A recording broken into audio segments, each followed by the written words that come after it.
Hello. What's going on, guys? I know I'm starting very late. I had my final exam. I'm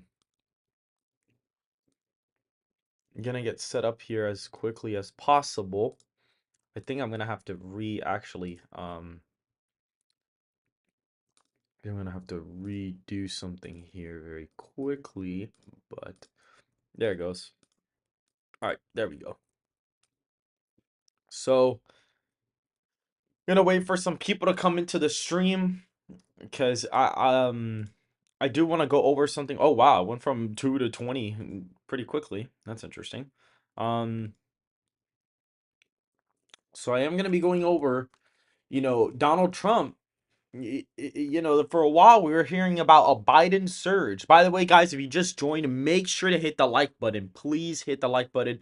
It says there's 20 concurrent viewers and we're at 6 likes. So please go ahead and make sure to hit the button so that way we can get the algorithm got kind of going up and hopefully it could boost the video to other new people as well.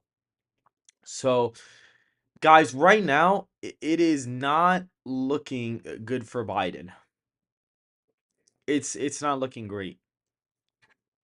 This actually basically explains it. It says here if you have a 39% approval rating 6 months before election day, are trailing in the six of the major swing states by a lean margin or more, barely beat the opponent with like 20 black swan events, and you were 20 points more popular on net, you are not the favorite. It's definitely true. Biden is definitely not the favorite, like significantly not the favorite as of right now. And as of right now, currently the RCP aggregate still stands in some of these states. However, what's actually interesting is that I don't know if the new polling data out of Kaplan Strategies was included in the new aggregate. If you look at this, Trump is up in Arizona by 4, Michigan by 15. It's not a joke. This poll from Kaplan Strategies has Trump up 15 points in Michigan. Hello, Denise. How are you? Pennsylvania, Trump's up by 5 in Pennsylvania, and he's up in 10 in Wisconsin. These are some pretty large outlier polls, like ridiculously large. I have family and friends to analyze following the loose state trends. Oh, okay, good.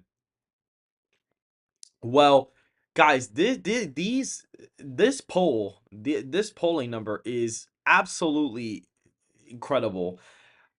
Uh, yeah, look at this. He's up by 15 in Michigan. Like, how does that even happen? Now, clearly, this should be an outlier poll, and I'm gonna say for the record that it is. And funny enough, their margin of error is within 3.3 and 3.5 points. Let's see what their poll results are. I'm actually really curious to see what this is. I'm actually really curious to see what's going on here. There's some abortion data. A candidate with experience outside of U.S. Senate, such as governor or business leader. Candidate with experience. Huh. Interesting. Sample size. So let's look at okay, because clearly their sample sizes are pretty low. At that their sample sizes are pretty low. So by the way, guys, if you just joined, make sure to hit the like button. Please go ahead and hit the like button. I just saw a bunch of you join in right now. I know the stream is very, very late, but guys, go ahead and like the stream. Everybody that's in here, go ahead and like it so we can expand the algorithm to get more viewers into this as well. In the hypothetical matchups, Trump and Biden Harris, the dynamic shift, undecided voters increase. This is really interesting. He's up by quite a bit. I really want to see the crosstabs on this. Wow. Wow. So I really want to see the crosstabs on this. I'm also curious why they didn't do Georgia or Nevada or North Carolina. Like, they only polled these. I'm curious to see what their Georgia and Arizona polls would have been. this is really interesting that these polls. It's funny how Arizona is only a 4-point win, but all of these are significantly larger. I wonder if they're throwing these polls into the 538 aggregate or even the RCP aggregate. I hope they throw them in because they'll probably correct a lot of the Democratic, outlier polls that have been coming into the aggregate. So it probably would correct everything pretty much, which I think would be pretty hilarious. See, the Caplet strategies were actually applied in here. Trump's up by 15. Quinnipiac released, it says April 22nd. They had a nationally tied poll, and that's with third parties and a head-to-head matchup. And when you have here, this is also a tied as well. So that is very interesting. Let's see if they have the, oh, look, they have an aggregate nationally. So, and they include it with Kennedy automatically. So Trump's up by 0.7 in the 538 aggregate. Wow. Damn. This is crazy. Biden caught up a little bit, but Trump's lead is going back up. He is theoretically, the past couple of months, he has been going down in the beginning of April, but he theoretically is surging back up again. And if you look at some of the polling data, he actually is surging back up. He actually is, funny enough, because if you look at all the RCP aggregates, his lead actually expanded in every single state. He actually gained in every state as of recent. If you look at Arizona, his lead expanded in Arizona only a tiny bit, but it's expanded, and it's right around the time where Trump's gone back to court that he is experiencing a slight boost in polling. If you look at Georgia, Trump, is expanding his lead. It went up by 0.4 as of recent. So it's starting to materialize. Even in Nevada, look, see, boop, right around here, boop, bumped him up. Literally a point and change basically gave him the lead there. He's almost ahead by 5 in the head-to-head race, and he's ahead in Nevada by 7.5 in the 5-way aggregate. He's had higher leads before, but he's reclaiming back the lead that he originally had. Um, if we look at Michigan, even here, Biden theoretically has surged here because he gained a slight point, but Trump's maintained his exact percentage in the state. If we look at Pennsylvania, Trump theoretically also went up in the aggregate too by 0.4% because the Bloomberg poll has him up by 1. And if you look at the 5-way race, he's up by 1.6. Now they don't have an aggregate for it here. But I think if we were to go to you know, if we were to go, let's see, 538, if we were to go to, let's go over here and look at this. Do you think Trump will lose the popular vote? I mean, right now, kind of projecting, I'm kind of projecting that Biden's gonna win the popular vote by 1.5 when it's all said and done. My analysis could change, and it kind of depends on certain things. It could change, but I think Biden at the end of the day is probably gonna end up winning it by 1.5. I expect Biden. I think Biden might be leading the aggregate as of right now. I think Biden would be leading the aggregate to he'll probably be leading the aggregate by like 3 or 4 points by election day. That's what I'm thinking, and the polls are going to be in favor of him by like around 3 points, and he'll probably end up winning it in the 1.5 ish range. That's kind of what I'm thinking. Right now my theory could change. It definitely could, but I'm still kind of very iffy on Trump winning the popular vote. Even though the polls do have him up, I'm kind of projecting into the future what could possibly end up happening. But for example, if we were to look at Pennsylvania's aggregate, which they do, Trump's actually up by a point here, which is funny. Meanwhile, over here, he's up by 1.6 in this aggregate.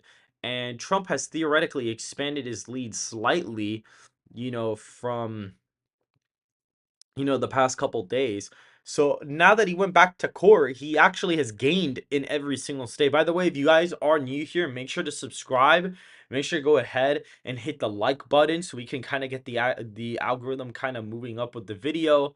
So I would greatly appreciate that. But if you look at this, Trump is doing extremely well. Even in Wisconsin, Biden actually took the lead in the aggregate for a little bit in Wisconsin, but Trump is now back up to a point 1.3.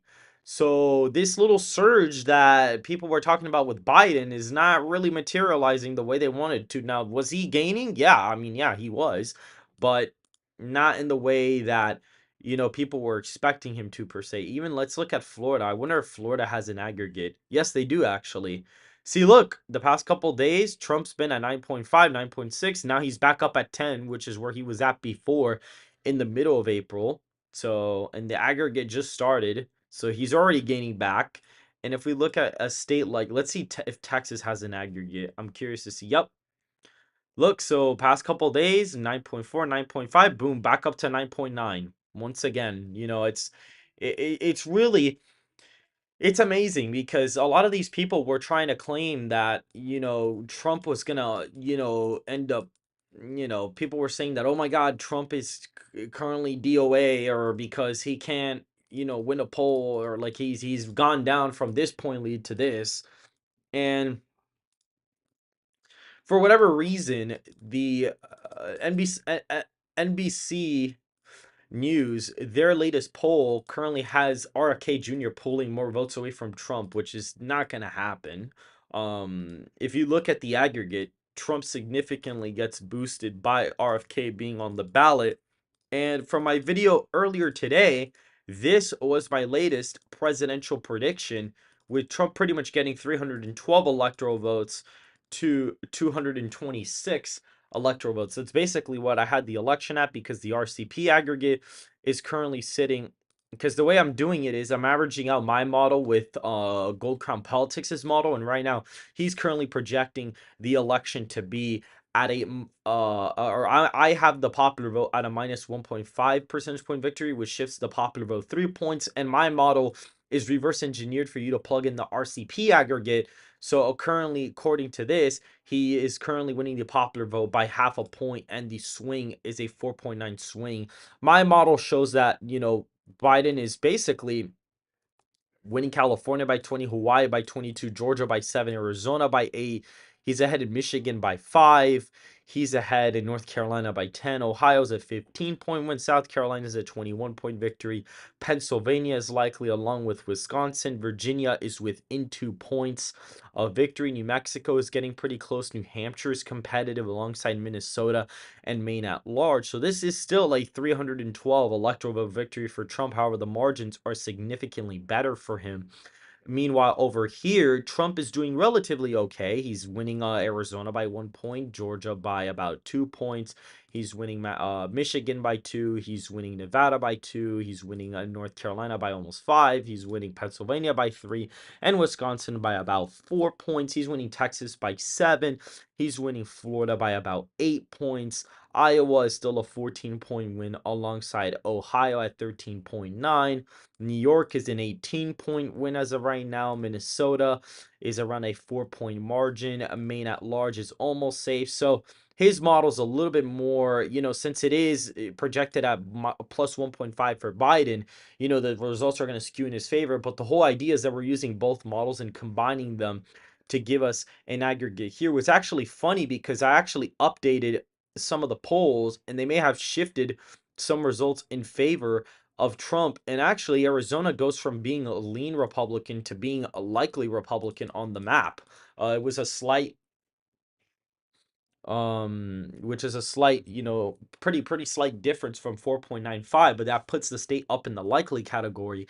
And by the way, guys, I am using plus 10 again because of the fact that, I realize that plus 10 theoretically is a better, gauge of like looking at the electoral map, because when you see Texas and Florida safe red, which Biden has no chance in, it basically kind of, when people look at it, it's like, okay, well, he probably doesn't have a chance. Biden doesn't have a chance. Same thing in Illinois, New York. Even though they are closer than 15 points, I think that it being plus 10 kind of signifies, okay, these are the deep Democratic states, a little better than deep plus 15, because when you see it likely, you're like, okay, well, maybe he has a chance, which I don't think Trump has a chance in Illinois and New York. Now, is he going to get it closer? Probably. That I do suspect he's going to get it under 15 in both states, but do I think he's going to win it by under 10 as of right now? Well, my model currently shows that he's not going to do that. And so that's kind of the thing that we're looking at here, is that he's not really performing where he's got to be yet to get these under 10 points. And currently, Trump is ahead 312 to 226. Now, currently, Gold Crown Politics has the election at a plus 6 point rating for Trump, which swings the popular vote 10.5 percentage points to the right. And so, if we were to look at that, what's actually quite funny about that is that Trump actually has a pretty easy victory in the Electoral College. He's actually doing significantly well here. Funny enough, he actually, I'll go through the electoral map really quick, but what's actually interesting about this is that he flips New Mexico, Minnesota, and Virginia, and I believe he's also flipping New Hampshire, and he's also flipping Maine at large as well, which puts him at 346 electoral college votes, and presumably would also be flipping Nebraska's second district as well, which if we look for it, he's leading it by almost 5. So if Trump were to win the popular vote by 6 points according to Gold Crown Politics, our average would show Trump winning 347 electoral college results.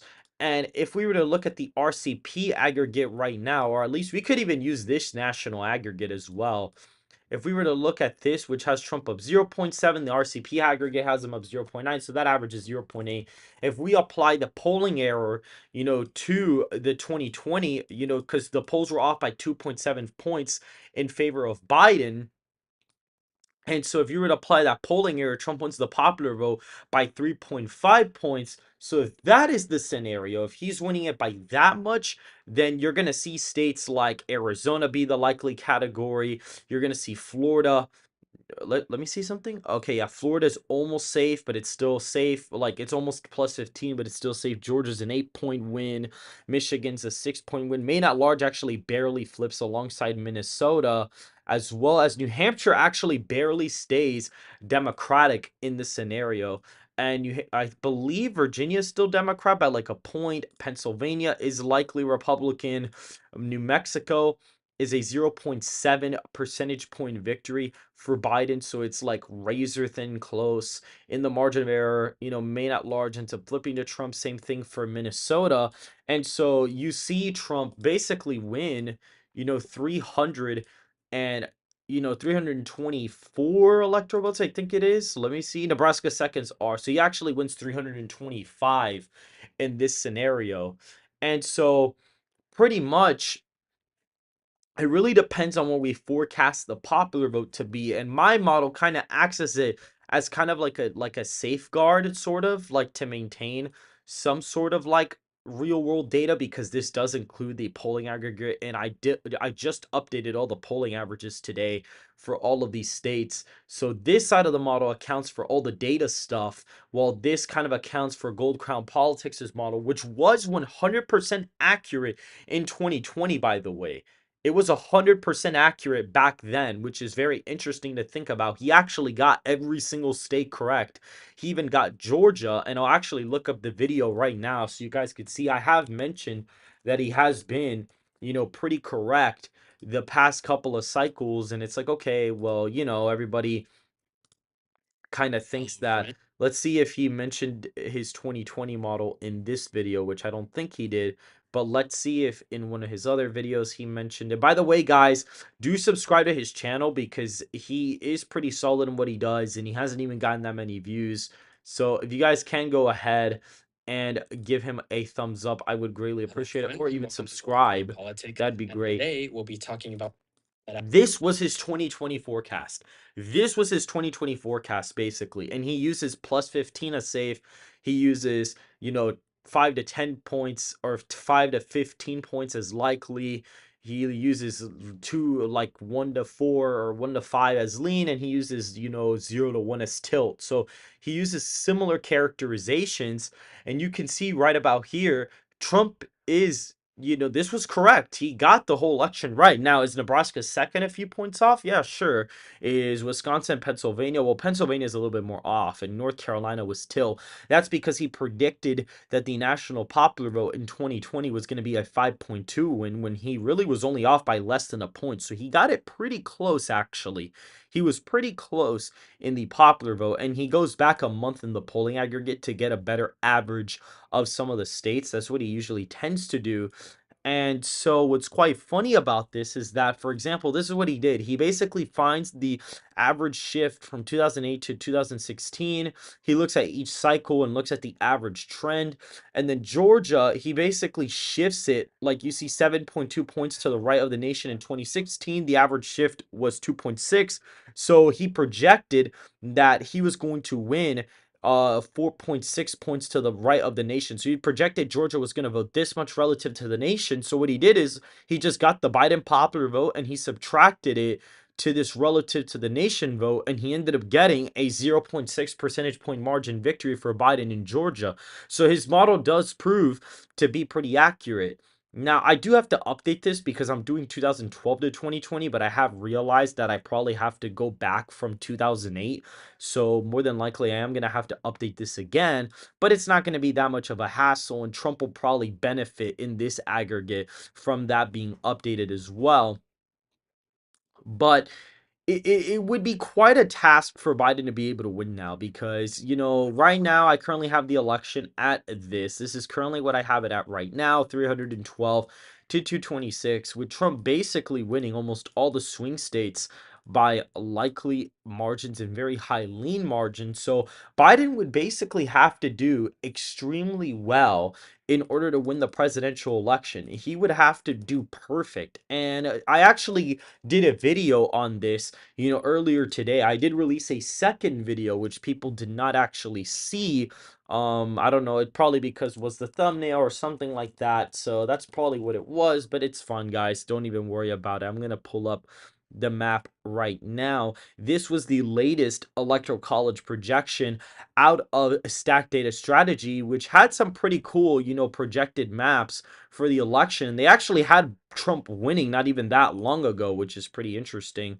And apparently Biden is leading the electoral college, according to these people, by 287 to 251. So you can see they have all the electoral votes here that kind of make up his victory, with Pennsylvania actually being the closest state in the entire election for some reason, which is quite odd that they actually do have it at this. Georgia is the closest Republican state, North Carolina, Florida. Funny enough, Florida is only a 3.9 percentage point victory in the in the two-way race. Texas is 7.3, Ohio's 9, South Carolina is a 12-point win. Iowa is actually less red than what it was in 2020, which is really weird. Kansas is slightly more Republican. For some odd reason, Montana is only a 13-point win according to this model. Then Missouri is a 20-point win, while Virginia is a 6-point win. Maine is a 6.2 victory. Minnesota 6.8. New Mexico 11. So apparently, according to this model, Biden's supposed to improve in New Mexico. New Jersey's a 13-point victory. Oregon 14. Illinois 14.5. Colorado is supposedly a 15-point win according to this, which is really weird. Delaware, are the lower ends of the safe margin. And after that, New York's supposed to be a 20-point win, California 23. And so the biggest, state would be Vermont in terms of the Democratic margin besides DC, which goes down to a 73-point margin, which I think is really weird that he's doing that well in DC. It's really strange because if you look here, it actually shows you, like how much each candidate, is winning by. And on top of that, if you actually click this, it'll actually give you the county results. So they actually look at county results as well. And this has to be one of the most flawed election models I have ever seen. So according to the model, Trump is going to gain in Douglas, Bayfield, and Iron. He's gonna gain in Milwaukee, lose ground in Ozaki, which I could see happening. He probably does lose ground there. He may lose ground in a couple of other counties as well, especially in the WoW counties here. But they have Dane trending to the right by 4, Iowa by 1. But Sauk County is supposed to get more Democratic. Door County doesn't change, and Portage is not supposed to change either. And apparently, Biden is going to improve in all of rural Wisconsin for some reason, according to this model, which is completely ridiculous. And the reason why I say that's ridiculous is because Biden's approval rating is literally at the approval rating for Biden is at minus 16.1, and he won the state narrowly when he was netted by like he was ahead by like way more nationally. He was ahead by 8 points nationally when he won Wisconsin by a tilt margin, and now he's down by double that margin, and they're expecting us to win it by the same amount. That really makes no sense whatsoever, and I think that's, genuinely pretty insane.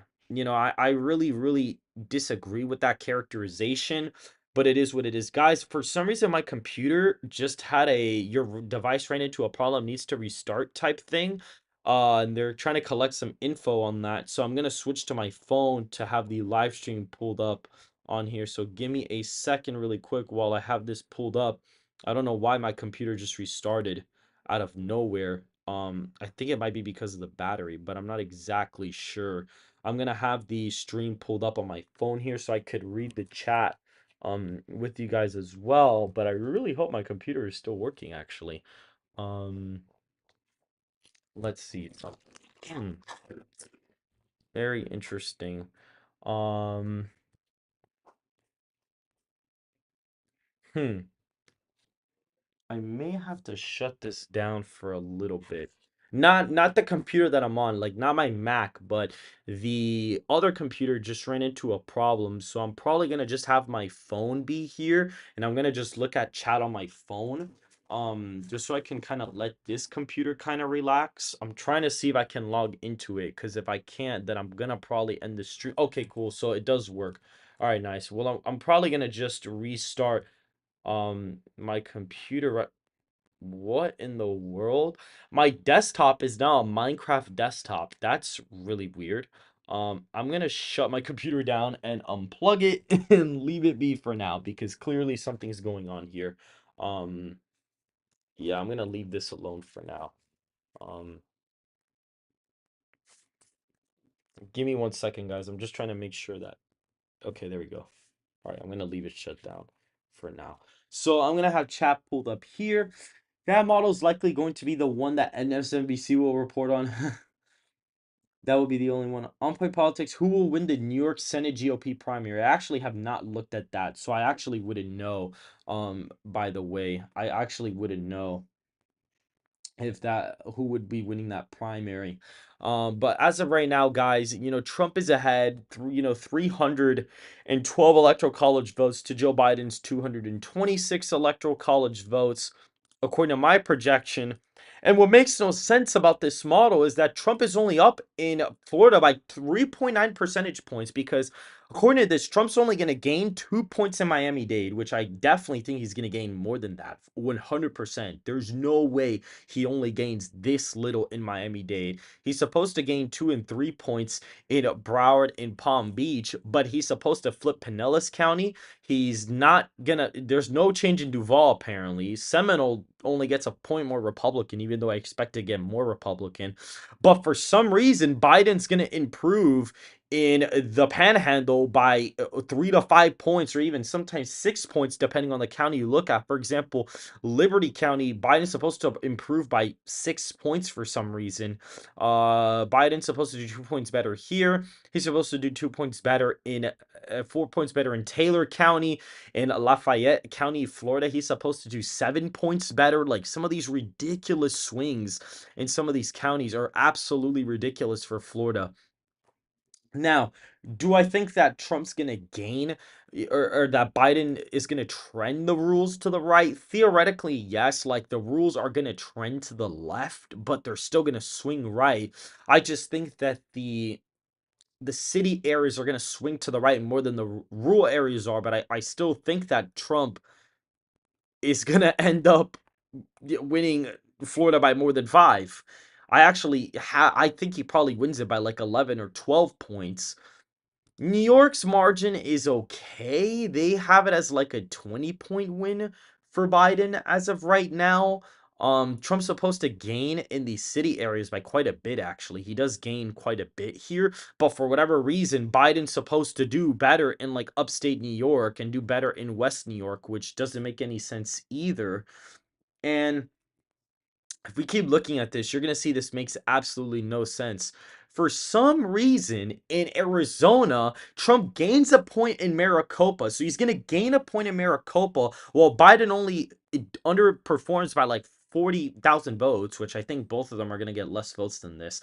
But Biden ends up performing better in the rest of the state. So in Mohave County, Biden's going to apparently do 4 points better. Here, he's going to do 4 points better. Here, he does 2 points better. Here, he does 4 points better. Here, it stays the same, including this. So the two deep Democratic counties are going to stay exactly the same, but not any of the other counties. See, all these counties shift a couple points, but then these two counties shift right. This is completely off. It's more likely that Maricopa shifts left than the rest of the state shifting right. Like, I don't understand this. And Nevada, for whatever reason, is more Democratic than 2020. That doesn't make any sense either. Apparently, Biden gains in Washoe County, and he gains in Clark County, and gains in rural Nevada by more than he gains in the city areas. Like, how does this make any sense, especially with Biden's approval rating? Like, this is one of the most it is one of the most flawed election models I have ever seen. Illinois is supposed to be under 15 points, and DC is the funniest thing to me because Biden is supposed to theoretically be doing slightly worse in DC, but Wisconsin, Michigan, and Pennsylvania are expected to be like it doesn't make any sense. And if you look at Pennsylvania, this is the one that pisses me off. So Central County gets a point more Republican, Allegheny gets 3 points more Republican, Philadelphia gets 6 points more Republican, alongside Montgomery, Chester, and Delaware all gaining in support. But for whatever reason, Bucks County, which is right next door, is not going to shift Republican. Northampton, which was really close, is not going to shift in this election either, apparently. Scranton shifts, Lackawanna switches 3 points to the right, only 3 points, which I doubt that's it. While Biden makes gains in rural Pennsylvania. What they're probably doing is they're probably basing their model off the 2022 midterms, and that is a huge mistake.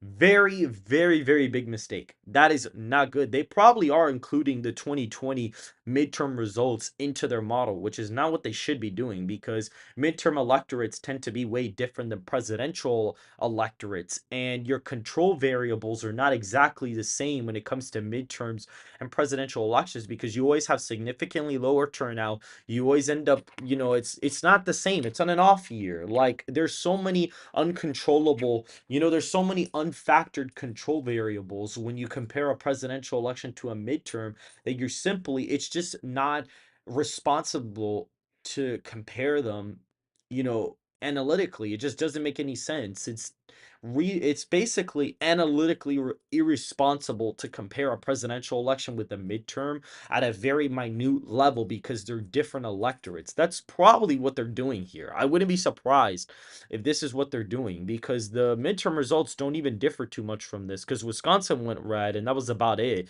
Um, and I believe that was the only state that actually went red on the map, theoretically, like on the Senate map at least. In the major swing states, everything else went Democratic. And apparently here in Georgia, Trump is supposed to gain in Atlanta, but do worse statewide. Like that makes no sense. That literally makes absolutely zero sense. Do I think that the city areas are going to shift more to the right than the rurals? Yes, but I don't think Biden's going to. Maybe there's a few rural counties where Biden does a point better at most, but there's no way Biden's going to improve in all of rural Georgia, all of rural Wisconsin, all of rural Michigan, and all of rural Pennsylvania, but and do better but do worse in Maricopa, but do better statewide and win Nevada by more. Like that makes no sense. But for some reason, Colorado gets more Democratic, New Mexico gets more Democratic. Like this aggregate and model is just absolutely flawed. And Pennsylvania ends up being the closest Democratic margin out of all of them, which is really interesting. Very, very interesting stuff. It's really bizarre. It's really, really weird stuff. Like, this is basically their electoral map. This is their electoral college map. And these are over 10-point victories. These are likely margins with Maine at large. Nebraska's second is probably lean. Oregon is likely. I know that some of these are likely. I know Alaska, they probably do have it likely as well. So according to them, this is the electoral map. It makes no sense. But then New Hampshire gets 3 more points Republican, but Wisconsin and Pennsylvania stay the same. Like that makes no sense. This model is completely flawed and makes absolutely no sense at all. It makes zero sense. This model literally makes no sense. This is their electoral map. This makes absolutely no sense. None. Like, no sense. Iowa and Ohio are actually under 10-point victories, so I can't even put them safe. And if we were to do D plus 15, theoretically, this would be the map, which is even weirder. Like, this looks even weirder because how's Minnesota likely Democratic, but Illinois likely Dem at the same time? Like, that doesn't make any sense at all. Like, how is Biden going to underperform in Illinois by 3, but only underperforming Minnesota by 1, but still win Wisconsin, Arizona, and underperform in Michigan, but still hold on in Pennsylvania? Like this map makes no sense at all. This data stacked data strategy model is absolutely trash. It's not the worst, but it's definitely their idea their methodology is definitely flawed because even if you compare presidential elections to each other, you're going to see a pretty uniform shift in some areas. For example, in 2020, Biden gained in almost every state. In all the states that Trump gained in, it was either like Florida, which tends to like incumbents. Utah got a little bit more Republican because the aggregate kind of, McMullen was taking a big third party vote share. So he did decrease his total vote share there, which kind of threw the swing off in the state. Hawaii got a little bit more Republican, but like Arkansas, like 0.7. That's like statistically insignificant. Same thing, the shift in Illinois is basically statistically insignificant. California and Nevada shift are statistically insignificant. Now, if you look at Wyoming, a 3 point shift Democratic is not statistically insignificant when you look at swings like this. Same thing with Texas, same thing with Arizona, same thing with Oklahoma. These are pretty big shifts. And so when you're really looking at that, there's a general like shift in a certain direction. Even 2016, you're gonna see from 2012 to 2016, you're gonna see a genuine shift in a lot of like the Midwestern and Great Appalachian, the Great Plains states and the Appalachian states. You see a decent trend in some of these areas. This trend in Illinois statistically insignificant. It's too small. Same thing in Maryland. Same thing in Idaho and Washington. Even like a point shift is probably statistically insignificant. Probably anything above 2 or 3 points is probably considered. Like even the shift in North Carolina was basically statistically insignificant, as well as in Alaska. So that's the problem, is that Trump really on average did significantly better in almost every state except a couple, and then Biden the same thing. So how is Biden going to do worse in Minnesota, New Hampshire, Virginia, but do better in Colorado, New Mexico, but do worse in Wisconsin, Michigan, Pennsylvania, but still not lose, but do better in Nevada, but do 0.1 percentage points worse in Arizona, but do worse in Georgia? Like, it literally makes no sense. So I just kind of don't want to go over that because the statistical implications of this model are complete garbage. And kind of going off of that, according to my model, Trump is projected to win pretty comfortably in the Electoral College, not by the Electoral College margin, but the state margins themselves are pretty large. Um themselves. I think Trump's closest, swing state lead is a 5 point, not a 5 point, but it's like basically out of the major swing states, his closest victory is Michigan, which is like basically almost a 5 point victory. So that's not really good either. Wait, what the hell did I do here? Oh, okay. And as for Nebraska's second changing their law, it's basically going to be canceled out because Maine said that if Nebraska changes their law, they're going to change their law back too. So those two electoral votes, if you were to apply that methodology, would basically cancel out. So it really wouldn't matter. It would just put everything back to the way it should be, which is where the electoral college is winner take all, which I think is better that way anyways. So that's pretty much it. And yeah. So right now, Trump is expected to win pretty comfortably in the margins and have a decent sized electoral college victory. Again, he's leading nationally still, and Biden's approval rating is very low, and he's still doing significantly worse in a couple of states. And I think it's just going to end up being a really, really big problem for him as time goes on. I believe it. I think this is going to be a big problem for Biden. Now, do I expect Biden to gain in the aggregate at some point? I mean, as of right now, my political intuition would say Biden's probably going to take the lead in RCP because the election is going to get polarized as the months come along, etc. But if Trump is still leading by like a point or two by the time the summer hits, and if the convention comes and he's ahead by a couple of points, I'm probably going to change my opinion on that. More than likely, my opinion on that would change quite drastically because it really just it wouldn't make any sense for it to really be anything different. And so that is basically it for this live. I kind of wanted to do this pretty quickly, and I do have to get going as well because I am actually going back home tomorrow.